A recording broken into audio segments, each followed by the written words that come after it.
We're sisters, best friends, and authors on a mission to help you stoke your creative fire and live the life of your dreams. We believe that purpose fuels passion and that creativity is your secret weapon for mass construction. There's never been a better time to bless the world with your dream realized. You're listening to The Kate and Abbie Show. What's up, guys? Welcome back to The Kate and Abbie Show. This is episode 42. Wouldn't it be awesome if there was a way to stop writer's block before it even started? That's what this episode is all about. Today, Kate and I will share our go-to methods for preventing creative burnout. So, if you've ever experienced writer's block and you want to make sure it never happens again, or at least do your best to make sure it never happens again, keep listening. This episode is for you. Before we get started, we have to thank our sponsors, who are you. That's right. You guys are the ones who support us and keep this show going, and we so appreciate your support. So if you get value out of this podcast, go to patreon.com/The Kate and Abbie Show and show your support. Help us keep this show free of interruptions and alive and well on YouTube and all the other platforms. So let's get right into it. Stop writer's block before it starts. How do we do it, Katie? Refill your cup. Yeah. Refilling your cup. That's the first one I wrote down on the list because that is one that helps me the most. And this is something that is habit now. So even when I don't feel like I need to refill my cup, we're talking about preventative care. Preventative care for the writer. Yeah, so I think people need to get through their head right off the bat here. These are all things you should be doing when you feel creatively good. Yes. Still, okay? Yes. So the preventative things mean you get to it before it happens. Exactly. So if you're already feeling like, oh, I can barely get through the day, it's like, now, we need, you can use these same things to get out of that slump. But then you should continue to do them to make sure it's not just this roller coaster, falling back into that, getting out of it, falling back into that, getting out of it. If these things are done on a consistent basis, the self-care, mental and emotional and physical self-care is done on a regular basis, it will prevent that from happening. Yeah. It's like taking your writerly vitamins. Yeah. You have to take them every day. I like that analogy. Yeah.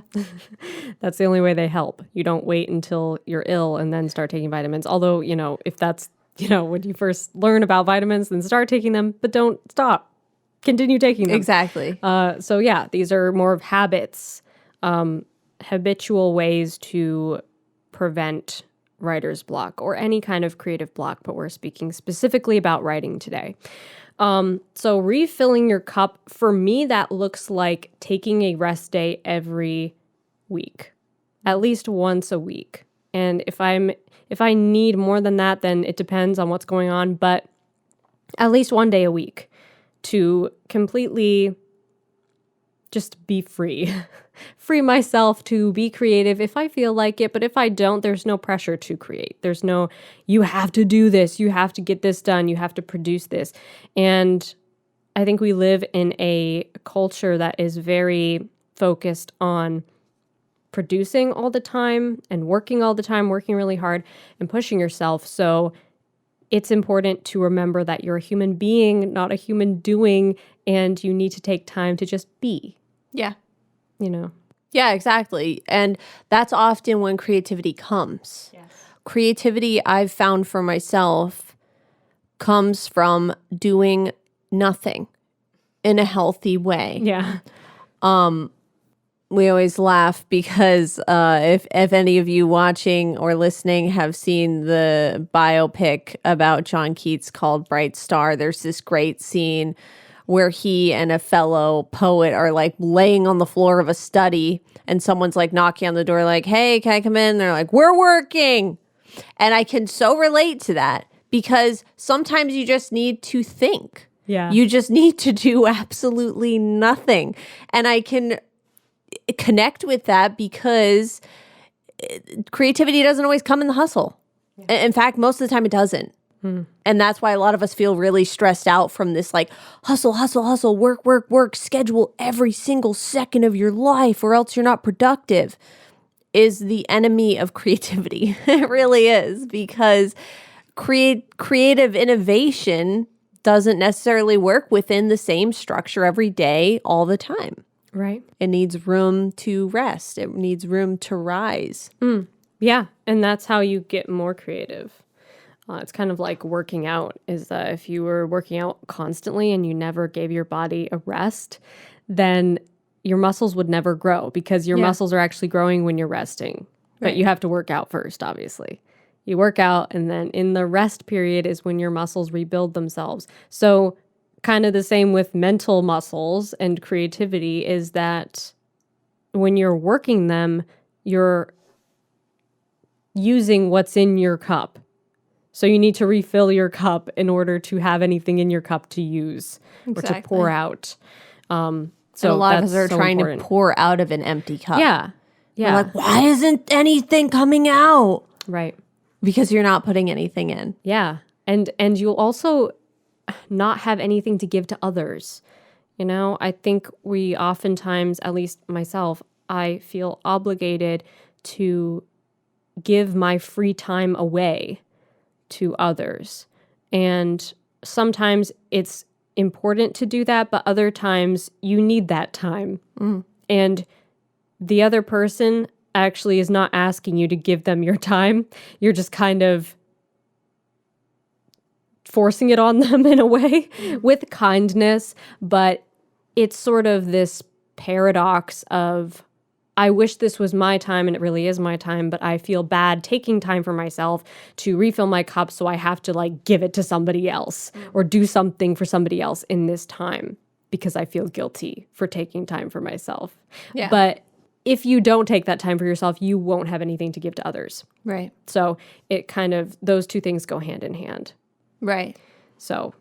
And what you do in every other area of your life is what builds your creative life. Which builds your creativity. It's what sparks inspiration. So taking the time to take care of yourself, to look after yourself, to work out, to eat right, to make sure you get fresh air and, you know, take vitamins and, you know, just take stock, take time to think, take time to do things you love doing. All those things are important fuel that help to create a healthy individual who will be inspired to create, who will have a full cup to give from. Right. 100%.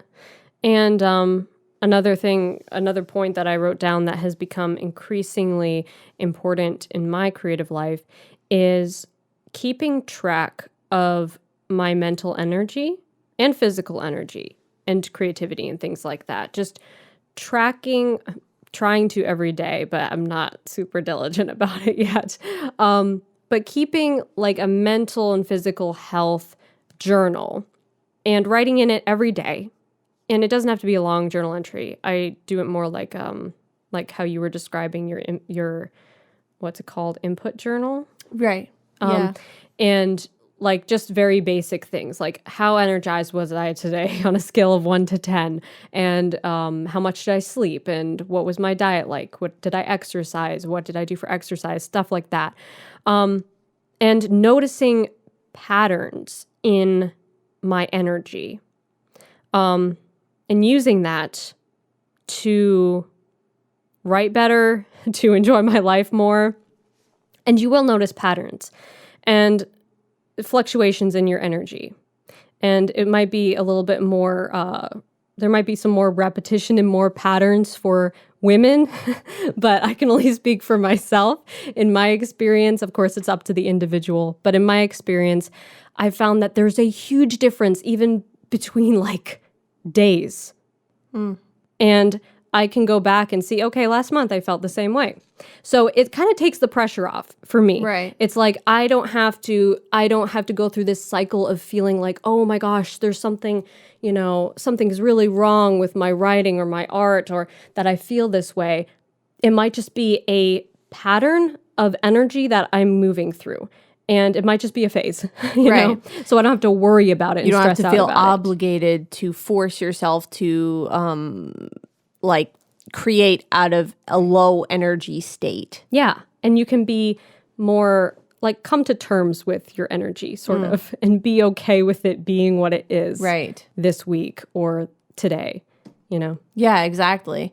Because I think everyone has off days and different energies every day.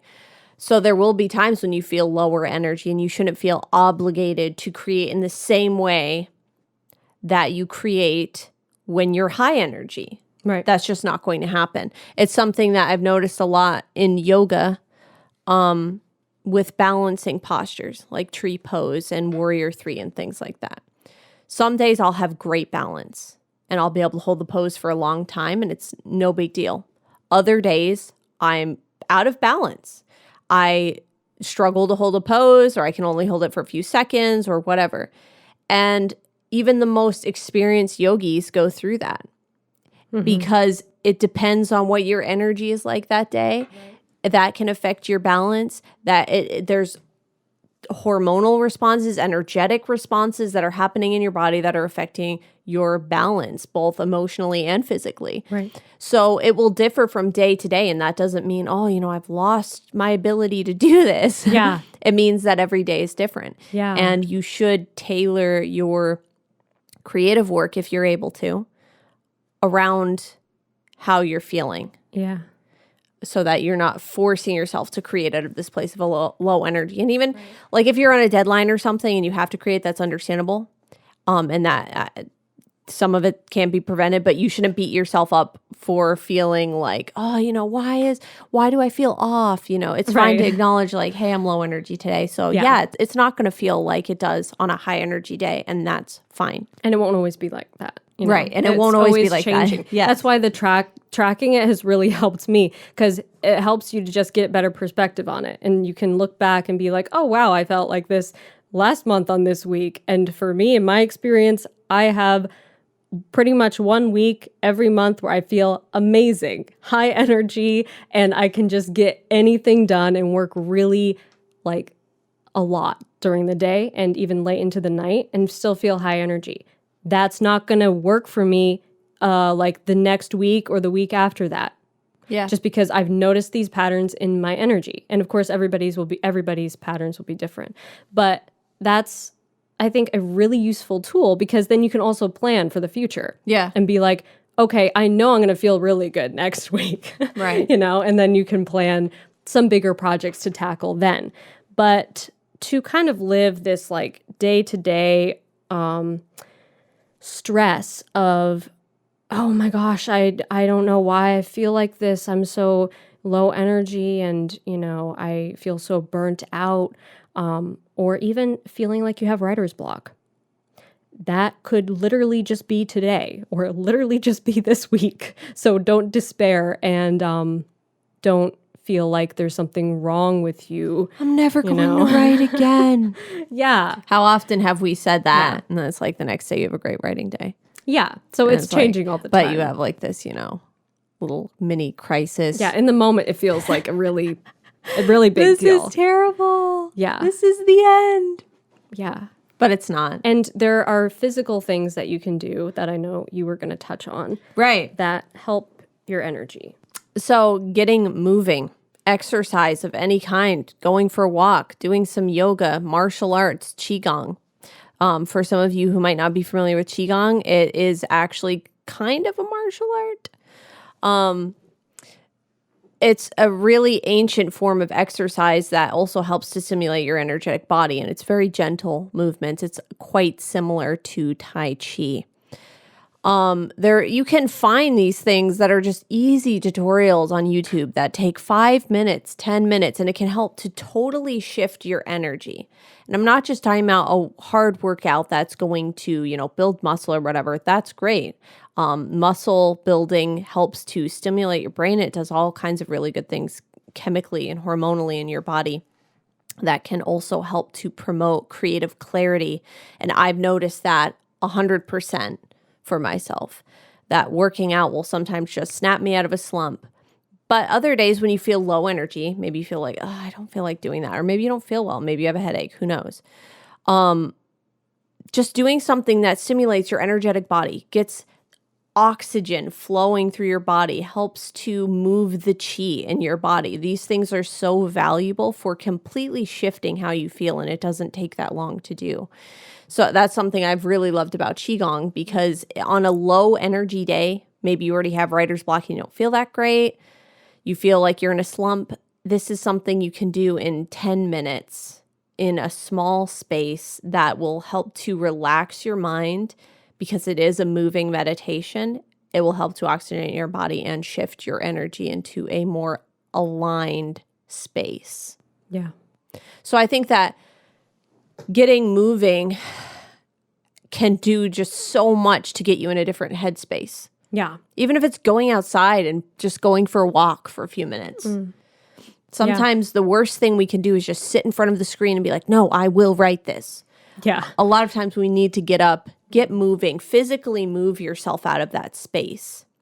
Yeah. It also helps mentally, I think, to move out of that space where we've created like we're stuck. We need to get away from that energy. Yeah. Energetically and physically. Yeah. It's like stagnation. Yeah, stagnation. Stagnation in your body and in your mind. Right. And those two things are connected, I think, more than we realize. And I've definitely felt that too in my experience of like, getting moving, working out, or even doing something more creative movement like dance. And that really helps me to break out of that stagnant, stuck feeling energy.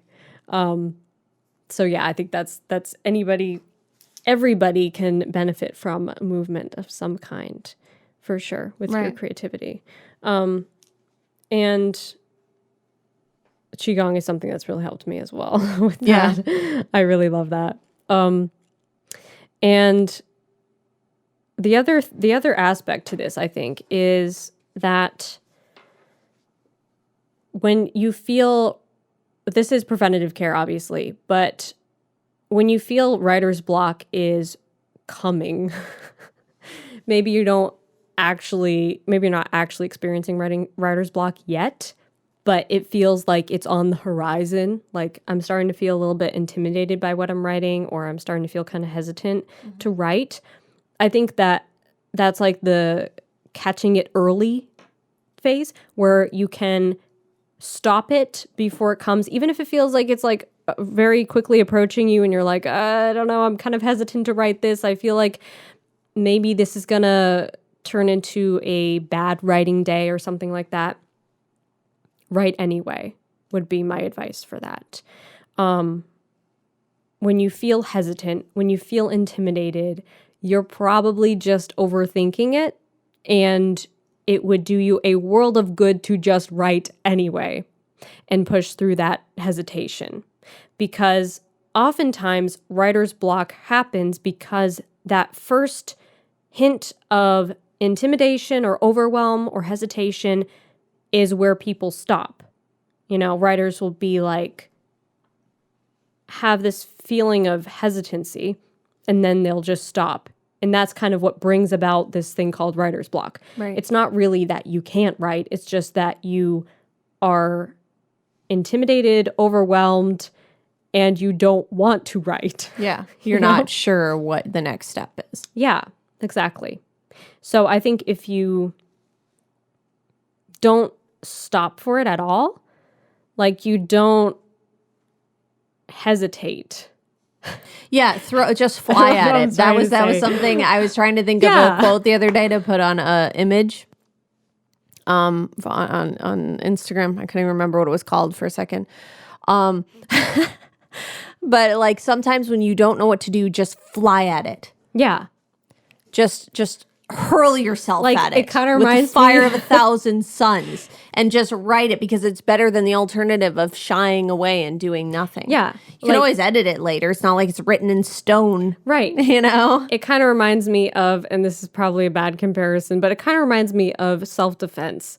Okay, like when me and you are practicing self-defense and we're practicing wrist grabs, the worst thing to do when I grab your wrist is for you to freeze. Let me think of what. And you're like, what am I going to do? Which self-defense technique should I do to get out of this? And it's like, well, in the real world, that would be a problem. Yeah, exactly. If that really happened to you. Right. So it's better to, even if you don't remember any of them, it's better to like jump at the person or spit in their face or something. Yeah, do something. Just do something. Do something. You know, it doesn't matter if you remember exactly what you should do technically or the perfect thing technically. You know, even just a softening technique can get them off of you. Right. So it's not something that you should hesitate for. So the hesitation, there's a problem like in the hesitation. Once you hesitate and you freeze, it's like you're done. Right, exactly. You're a goner. The hesitation can be, you know, a deadly thing in a situation like that. Right. And with other things, it can be deadly for your creativity. Yeah, exactly. I think what it does too is it creates a pattern of, I have a feeling and I just give in. Yeah. I feel hesitant. I'm not going to do that. Yeah. You know what I mean? It's not a bold way to approach your craft. Yeah. Now, if you feel like, you know, I need a rest day, then finish your writing session and plan on taking the following day as rest day. But to give in to a whim will set you up for, I always just give in to whatever I feel with this. And that can carry over into any area of your life, really. But for writing specifically here, for these purposes, it can send you down this slope of, oh, I feel intimidated. I'm not going to do it. I don't know what I'm going to write. I'm not going to do it. You know what I mean? Right. And you'll know, like intrinsically, you'll know if you're tired or if you're scared. Yeah, exactly. You know? And if you're tired, you probably need a break. But if you're intimidated or nervous or anxious, you should just push through and do the thing. Right. Like that's like kind of the stereotype you always see in the movies where it's like, you know, the crazy author who never really writes because they're always like, oh, well, you know, I'm not sure about this. And they don't, you know, they're always shying away from it. The first little emotion of fear or hesitation. And so they end up in this permanent slump that's almost comical because everyone's thinking, this person's not even an author. What are they talking about? They never write. And it's funny and we can laugh about it and relate to it because it's true. That can happen if you give in to that. Ad infinitum. So it's important to, if you feel tired, if you feel like you need a break, cool, schedule that break. But don't just give in to the emotion instantaneously. Yeah. Push through. That's it puts you in charge instead of your emotions. Yeah, 100%. And you're gonna encounter a lot of hurdles with a writing career, and showing up and writing is going to be one of the smallest hurdles that you encounter. So it's better to start jumping over those hurdles now than to wait, and then you're going to encounter a much bigger hurdle once you get to like the publishing stage of things. Yeah, exactly. And you'll editing. Be like, I can't overcome this. And then, you know, you'll go and do something else for a career. So unless you really want that to be you, just push through. And the last one that I had written down, something that's helped me a lot over the years, is stopping before you want to or ending on a high note. This is something I've used. I use it every single day when I write. I've seen a lot of writers in the writing community and even advice given of write until the cup is empty, write until you have nothing left in you. And I've done this and I've become very burnt out on this method because it'd be like if every time you worked out to the point of falling over exhausted. Like you can barely crawl out of bed the next day, you're so sore. That's not actually a healthy way to work out. You want to rest your body properly. But I don't know if that's just because I'm weak. No. Oh my gosh, no. But like, you know what I mean? Yes. You know what I mean? Yeah. Like working out to the point where it's like you're incapacitated by it. Yeah. So to work out like that wouldn't be good for your body. Well, doing that to your creativity isn't good either. It's not good to like be like, oh, I'll just empty myself until I have absolutely nothing left to give this. What I found is I write until I am joyful and happy with my craft. And I'm at a place where I'm like, yeah, I love where this is going. And that's usually where I stop for the day. Because what that does is it causes me to end on a high note and look forward to getting back to my book looking forward to getting back to another writing session. If I end on a point where I'm like exhausted and I'm like, oh yeah, I've really got nothing left to say and I'm kind of just like starting to wander around the internet and get distracted, then that's not really an uplifting note to end on. I'm not as eager to get back to it as I was.